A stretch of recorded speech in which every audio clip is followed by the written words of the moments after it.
Boa tarde a todos vocês. Seguindo as recomendações da OMS, certo? Todos aqui estamos utilizando máscara para nossa segurança. Sejam todos bem-vindos. Sejam todos bem-vindos à aula de História do 8º ano. Façam anotações e aproveitem o máximo possível. Eu vou retirar a máscara para que vocês possam me entender melhor, mas o restante do pessoal está de máscara, certo?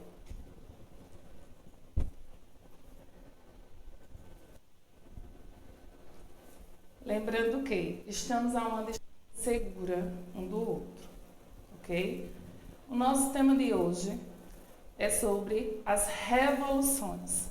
Revolução Industrial e a Revolução Industrial e a Revolução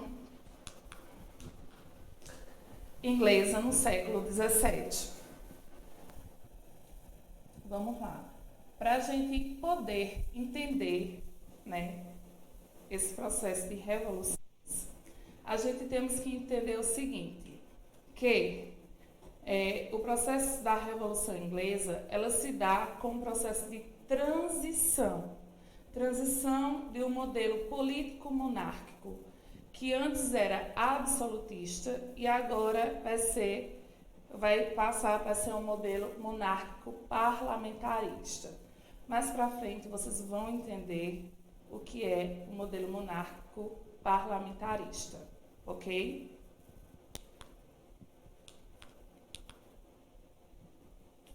A Revolução Inglesa. O que foi? Certo? Eu acho que a Revolução Inglesa foi uma das revoluções burguesa de maior importância. E foi a primeira, certo? Então, o que é que isso quer dizer? Ela acontece lá no século XVII e ela representou a primeira manifestação de crise do sistema da época moderno, identificando com o absolutismo.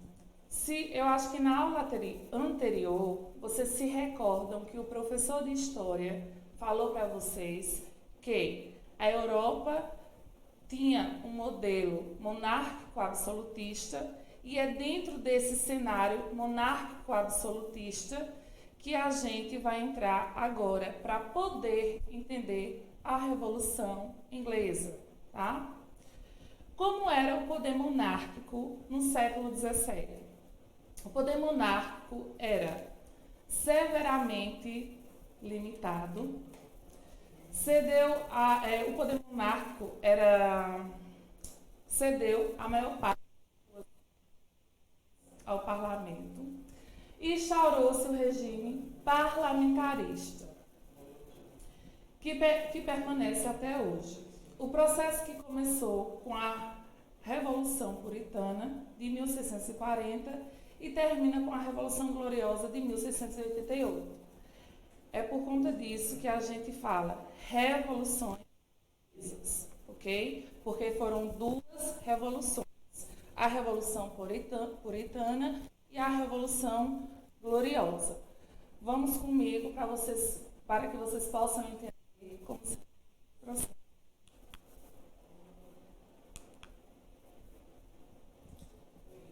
A vida social antes da Revolução Inglesa, como era? Como eu já havia dito, a Europa tinha vários reinados, certo? Tinha uma política absolutista, extremamente absolutista. Isso começa a mudar com o processo instaurado, que é o Iluminismo, que foi o assunto que vocês viram na aula anterior, ok? E dentre esses reinados existiam dinastias, e duas dinastias foram muito importantes na Revolução Inglesa. A primeira dinastia foi a dinastia Tudor. A dinastia Tudor era a dinastia da Inglaterra, teve muitas conquistas que serviram de base para o desenvolvimento econômico do país.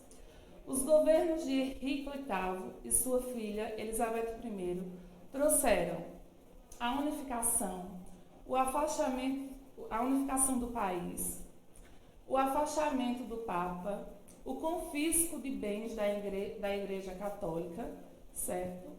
A criação do anglicanismo e o ingresso na disputa por colônias com os espanhóis. Henrique VIII, ele era da dinastia Tudor, certo? E mais tarde, a Rainha Elizabeth I, ela assume esse trono. A Rainha Elizabeth I, ela é conhecida também como a Rainha Virgem, por ser a rainha que nunca casou, né? Ela também não teve filhos. E é por conta disso que a dinastia Tudor não vai ter uma continuidade. Será? Não, não é bem assim. Porque a Rainha Elizabeth, ela tem primos e tem famílias. Porém, com a morte aí da Rainha Elizabeth, a dinastia Tudor, certo? Ela fica abalada.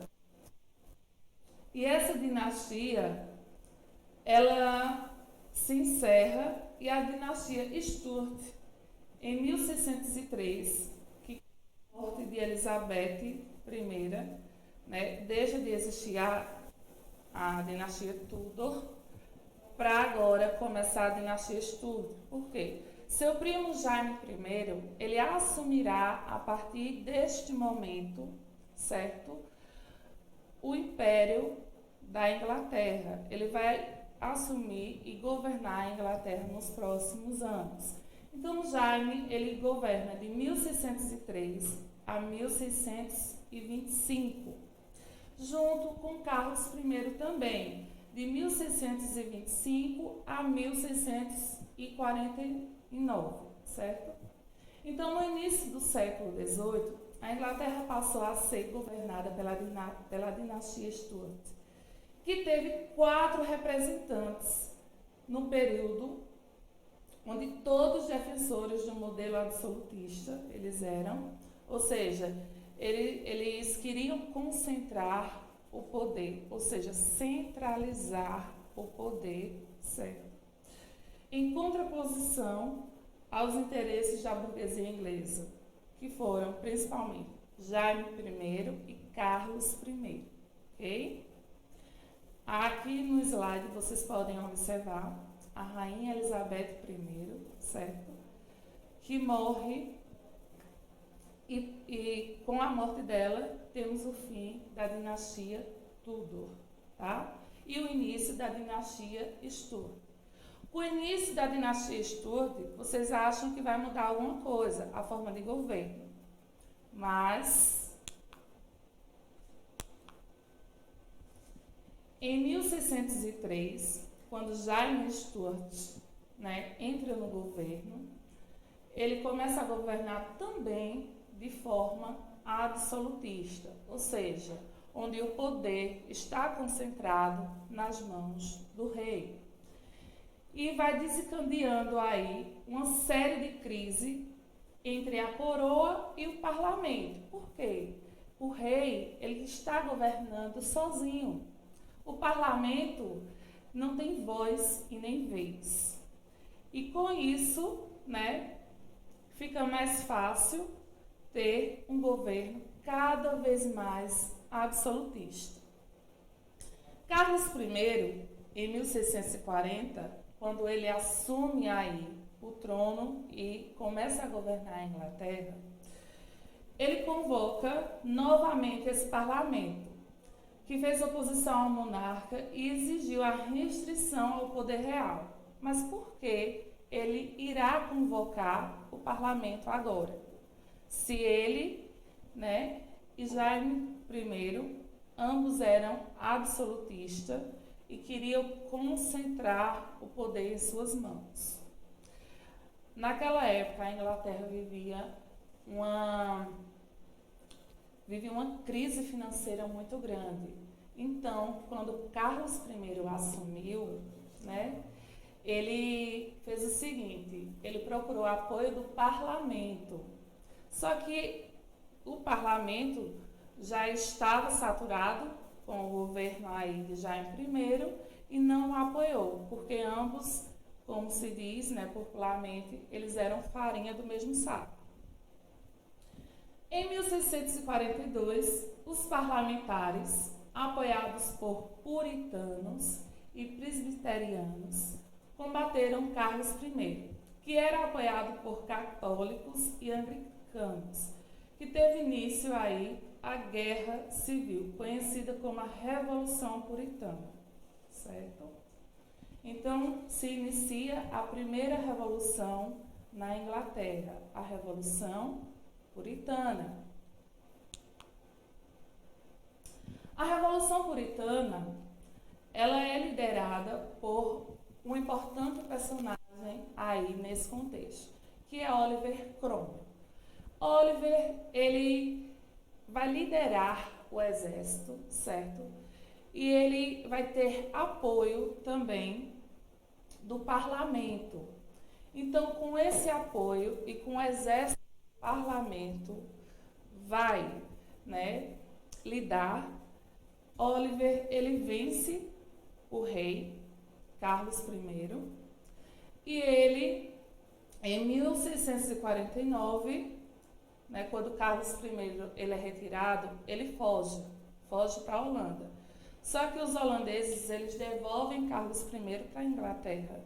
E quando Carlos I ele é devolvido, ele será morto, ele será decapitado.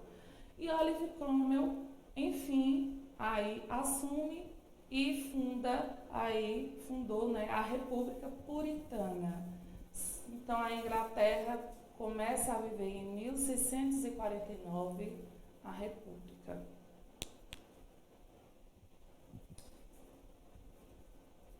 Pondo fim, né, na Revolução Puritana, a gente inicia a Revolução Gloriosa com um novo governo, certo? Em 1658 a 1685, Carlos II, ele promove aí o comércio, a indústria e a ciência, mas não conseguiu extinguir os atritos com o parlamento. Em 1685, Carlos II, ele morreu e seu irmão Jaime II assume o trono. Ô professora, a senhora falou que Oliver Cromwell, ele assume o poder, certo? E ele vai assumir o poder e ele instaura a República na Inglaterra. Ele governa? Sim, ele governa. Porém, ele morre em 1658 e o seu filho, ele vai governar por 6 meses. Porém, ele não aguenta a pressão. E no mesmo ano, Carlos II, certo, que fazia parte aí da dinastia Stuart, ele vai assumir o trono. Então, ele faz uma série de mudanças, né? Porém, o parlamento não apoia. Por quê? O parlamento tem medo que Carlos II faça a mesma coisa que a Rainha Elizabeth, Jaime I e Carlos I também. Lembrando que Carlos I é filho de Carlos II é filho de Carlos I. Em 1688 a 1689, a insatisfação com os políticos de Jaime II,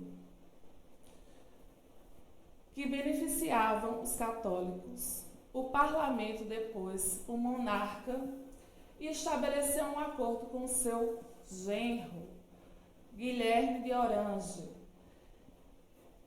Eu vou contar um pouquinho sobre a história de Jaime II para vocês. Jaime II, certo? Ele era católico e ele não tem filho homem para dar continuidade à sua dinastia. Porém, ele se separa da esposa, casa novamente para tentar ter esse filho homem. Mas antes disso, a filha de Jaime II, ela vai estar casando com Guilherme Orange, certo? E o que é que acontece? Guilherme, ele é aí, protestante, e ele é da Holanda. E Guilherme, mais tarde, com o enfraquecimento do governo de Jaime II, né, ele vai assumir aí o governo da Inglaterra. O movimento conhecido como Revolução Gloriosa instaurou uma monarquia parlamentar constitucional na Grã-Bretanha. Por quê? Quando Guilherme III ele assume, ele não vai repetir os mesmos erros que a dinastia Stuart e a dinastia Tudor, né, cometeram. Então, ele vai instaurar uma monarquia constitucional, certo? E fica conhecido como a Revolução Gloriosa porque o rei, ele cede sem ter nenhuma guerra, sem ter nenhum conflito, certo?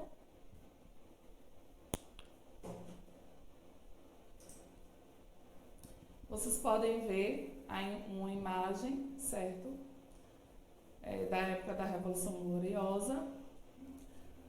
Foi um movimento que aconteceu, como eu disse, na Inglaterra no século XVII, que depois o rei Jaime II, ok? E por consequência dessa revolução, foi instaurada aí uma república constitucional, onde essa república constitucional vai abolir de vez o absolutismo, porque já vinha sendo feito um caminho desde do iluminismo. Então, a Revolução Inglesa, ela só veio reforçar isso aí.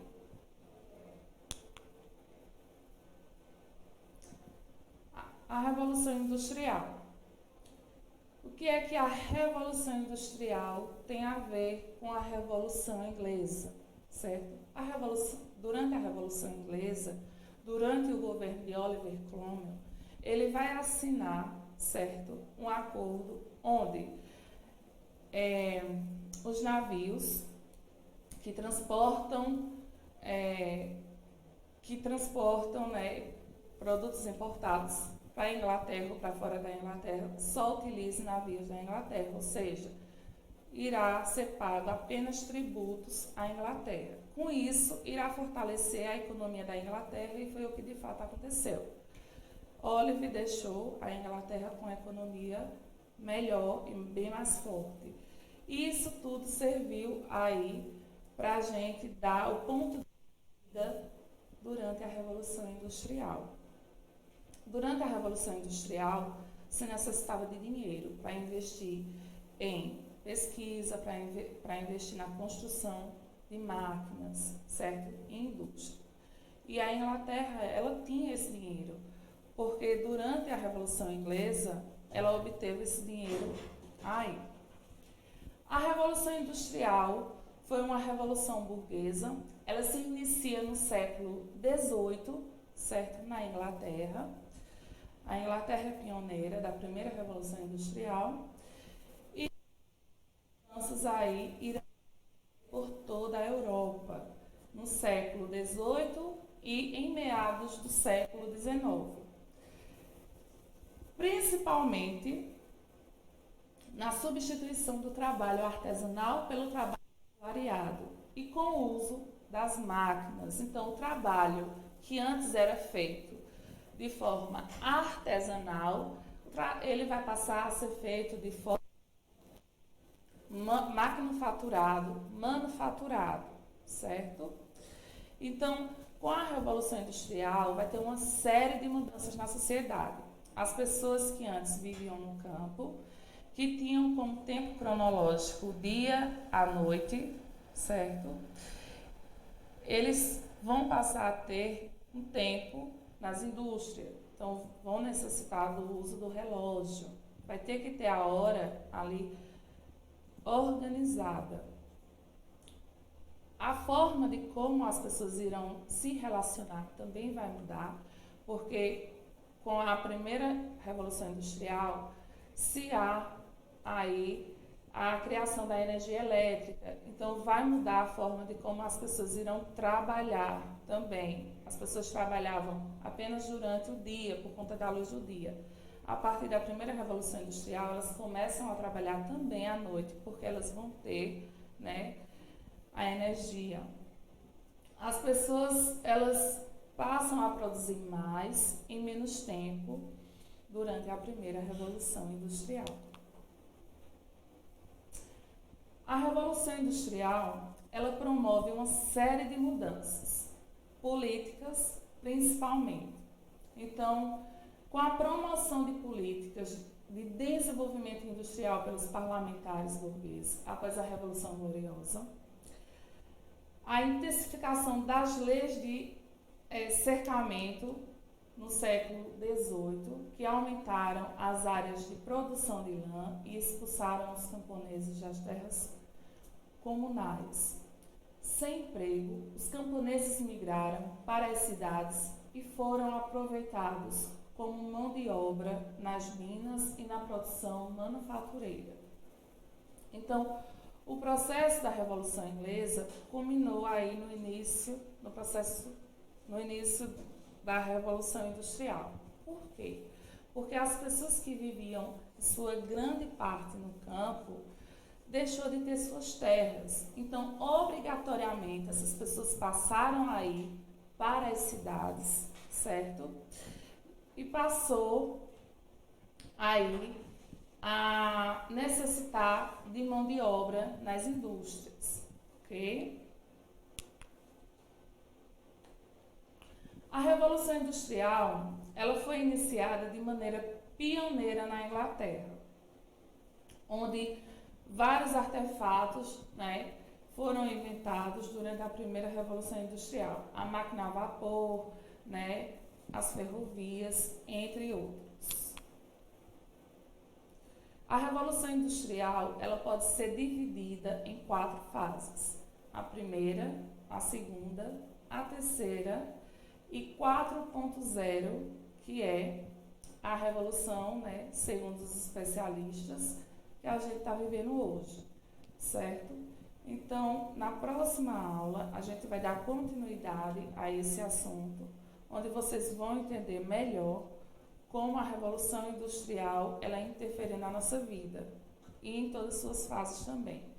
Muito obrigada, eu espero que vocês tenham aproveitado ao máximo a aula, certo? E até a próxima.